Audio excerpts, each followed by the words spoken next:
Hariom charitable trust દ્વારા ગિરનાર દરવાજા ખાતેથી ભવ્ય બાઇક રેલીનું આયોજન કરવામાં આવ્યું હતું। અયોધ્યા ખાતે ભગવાન શ્રી રામચંદ્રજીની મૂર્તિ પ્રાણ પ્રતિષ્ઠા મહોત્સવની ઉજવણીના ભાગરૂપે જૂનાગઢ શહેરના હરિઓમ ચેરિટેબલ ટ્રસ્ટ દ્વારા ગિરનાર દરવાજા ખાતેથી એક ભવ્ય બાઇક રેલીનું આયોજન કરવામાં આવ્યું હતું, જેમાં 500થી વધારે લોકો બાઇક રેલીમાં જોડાયા હતા અને ભગવાન શ્રી રામચંદ્રજીના ધ્વજ સાથે જય જય શ્રી રામના નારા લગાવી શહેરના મુખ્ય માર્ગો પર બાઇક રેલી યોજવામાં આવી હતી।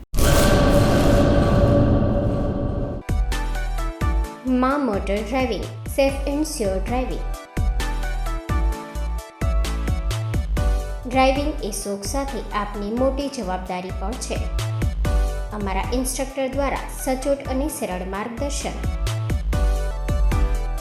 આપની રોજની તાલીમની માહિતી મેળવીને શું અધુરાશ છે તેના ઉપર પૂરું ફોકસ કરાય છે।